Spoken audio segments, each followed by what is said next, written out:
It was a cloudy Sunday in March of 2011 when my mom took me to see my first musical theater show.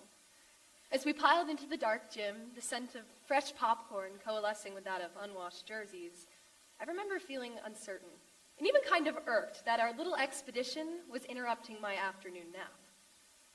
However, as the actors waltzed on stage in their Technicolor costumes, singing in what sounded to me like nothing short of an angel chorus, but if we're being real, was probably at least a bit pitchy, something inside of me clicked.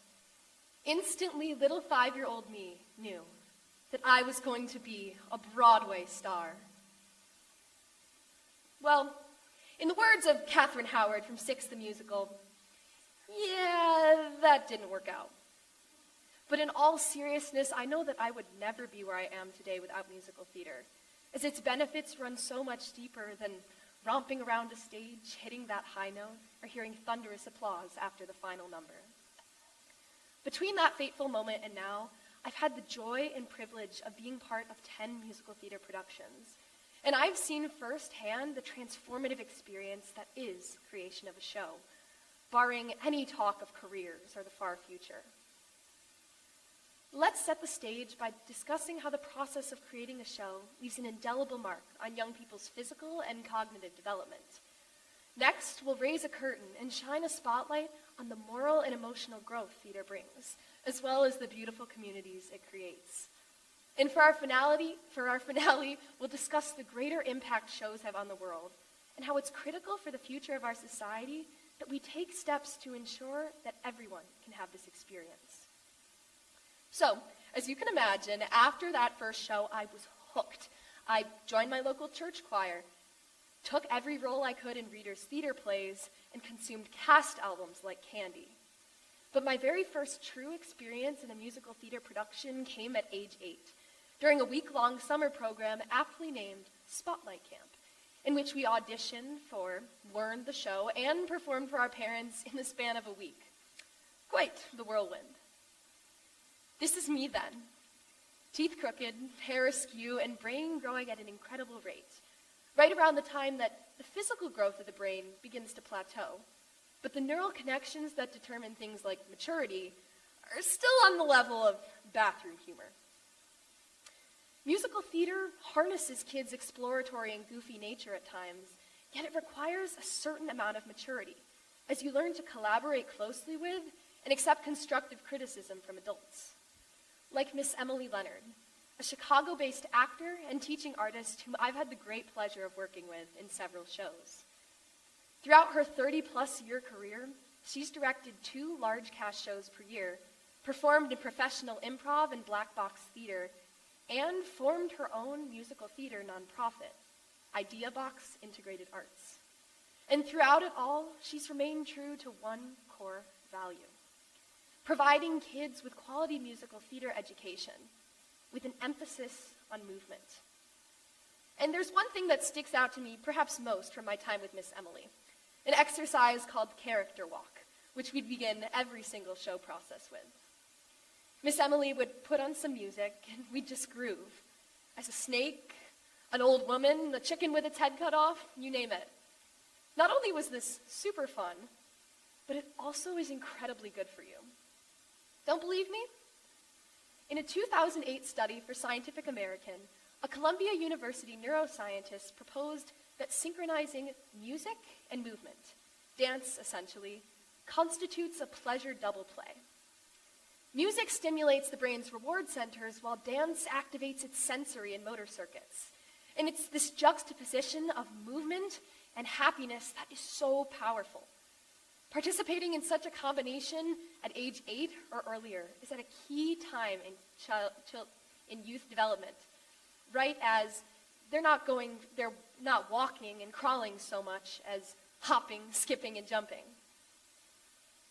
It gets kids away from tablets and the TV.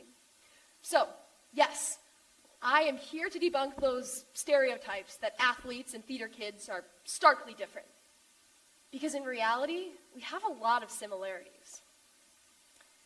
Returning to Spotlight Camp, I don't want you to get the wrong idea that it was some sort of militant theater training boot camp.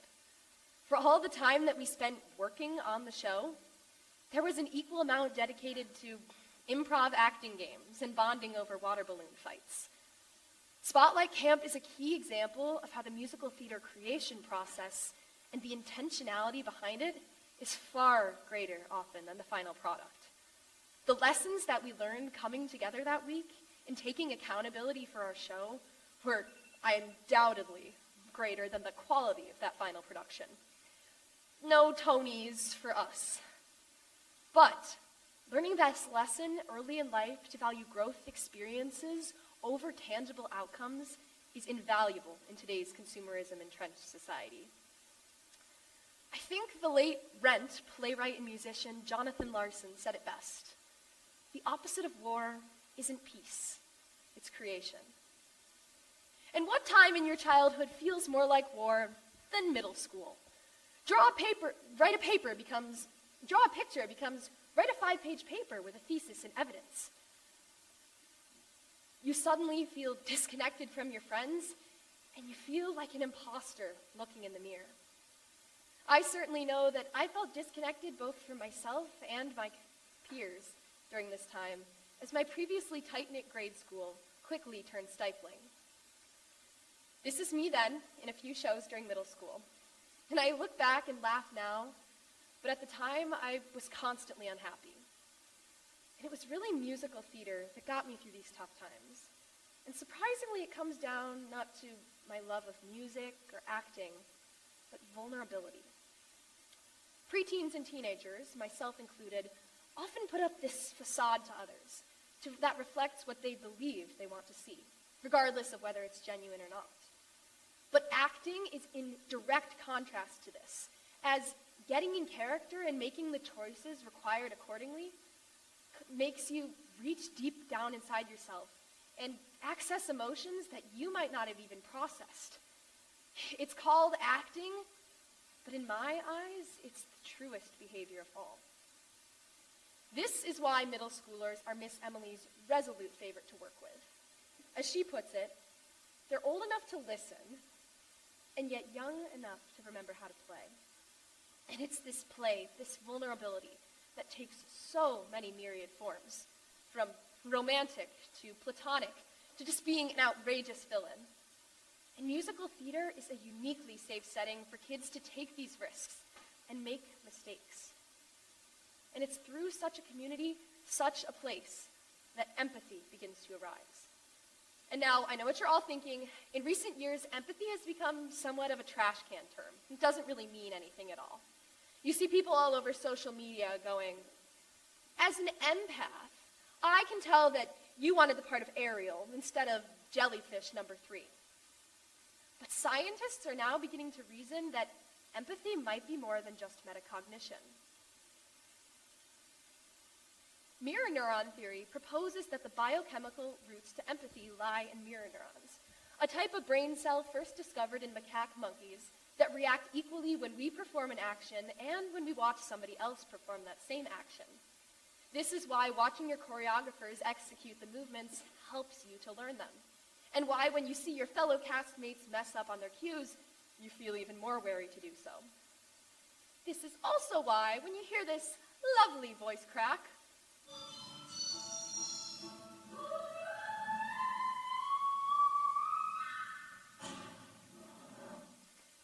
you recoil in secondhand embarrassment. Empathy also lies in telling stories about people different than yourself, because they are truly emotional currency. And through this empathy comes genuine connection. Throughout her expansive career, Miss Emily has always remained true to one key tenet, a philosophy of teaching. Musical theater is a community of different people, musicians, actors, dancers, those kids with a bit too much spare energy, you name it. And I certainly know that I found this community in joining my local theater. Coming from a place that I felt really ostracized from my peers, it was incredibly heartwarming to find another group of people who could also recite all 2 hours, 45 minutes of Hamilton the musical. Don't believe me? I still got it out. I still got it. Ask me after the show. Being with a group of people that I could truly be myself and being on stage helped me grow outside of the self that I so despised. And more recently, I've been able to reunite that into my whole being. And I certainly know I'm not the only one with this experience. Miss Emily told me the story of a student that she worked with who's on the autism spectrum, who had so much performance anxiety that when he was on stage, he would go hide behind set pieces. Much of his worry came from his difficulty reading and producing facial expressions. But through Miss Emily's character walks and big face, little face exercises, he began to utilize dramatic expressions to show others how he felt. And by the time he was 17, he was strutting his stuff with a principal role.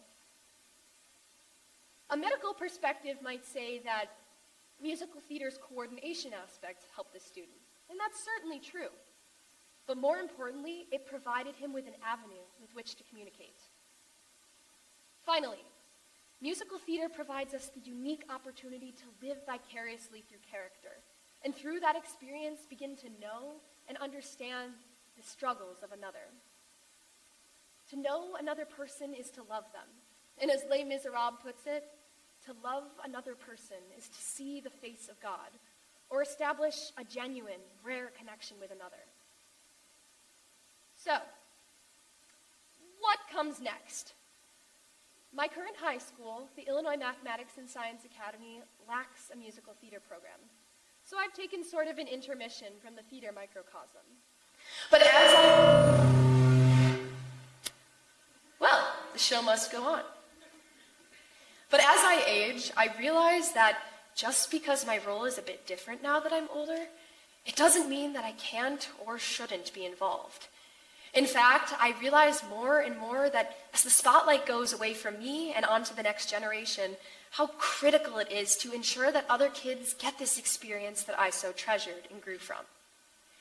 And in talking about my musical theater escapades, I want to acknowledge that I was incredibly lucky. Lucky to live a pretty charmed life in a financially stable, safe, predominantly white suburb where these opportunities were readily available to me. Because for many kids, it's not remotely the same. A study by youth theater activism organization Ingenuity found that 35% of Chicago public school students lack access to quality arts education.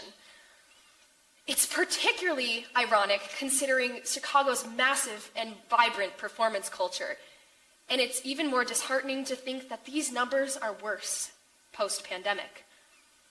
Much of this disparity is often attributed to musical theater's supposedly massive budget needs.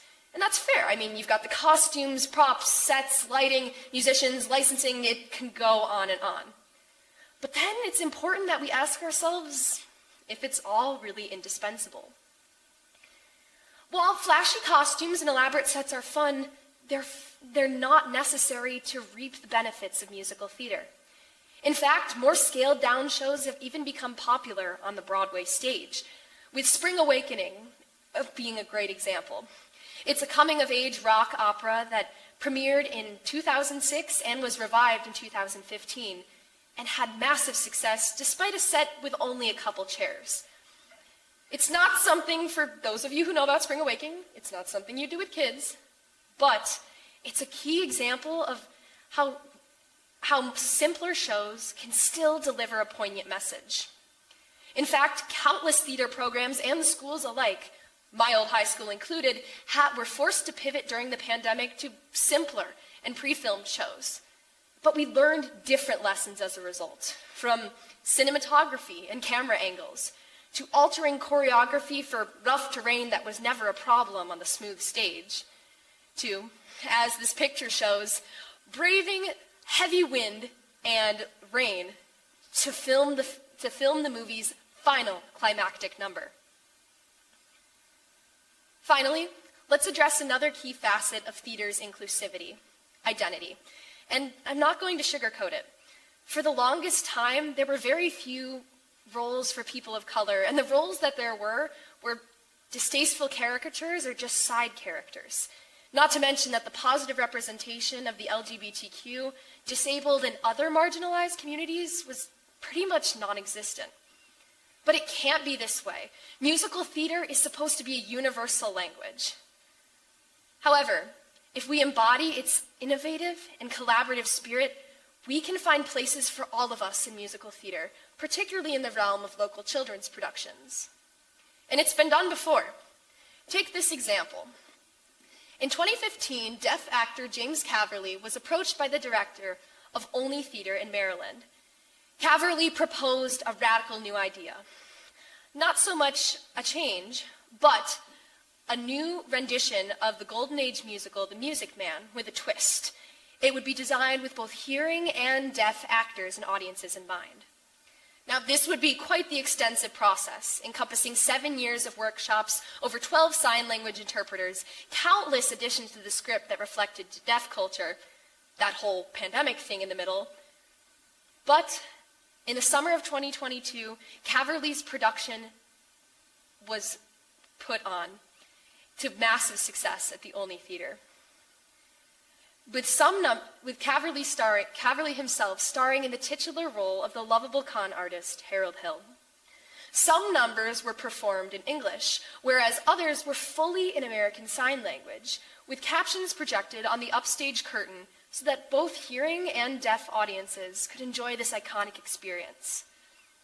Caverly's dream in the resulting production proves that there's a place for us all in musical theater, if we embody its collaborative spirit to the fullest extent. As a regional production, it serves as both torchbearer and paradigm for the entire theater community, from the spotlight camp of my childhood to Broadway itself, to grow towards more broad inclusivity. So what can we do? Support organizations working to improve equity in youth theater, like Ingenuity.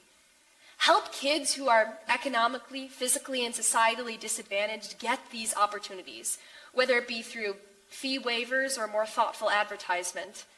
And encourage those with a penchant for teaching to pursue their passion. Because in the end, it's really those great mentors that are the key to unlocking the doors to development. So, in the words of Jesus Christ Superstar, what's the buzz? My first brush with musical theater was the catalyst for years of personal, physical, and psychological development. And I know that I am far different than I would have been without it. I firmly believe it has the potential to open the doors on the vast potential of our youth and bolster their metamorphosis into competent, eloquent, and empathetic people. We must prioritize giving this experience to generations to come, because musical theater is so much more than just for show. Both at IMSA, around the Chicagoland area, and in the world as a whole. Because telling stories through text, music, and dance is the way that we prove to the world we're alive. And as it goes in Next to Normal the Musical, I'm alive, I am so alive.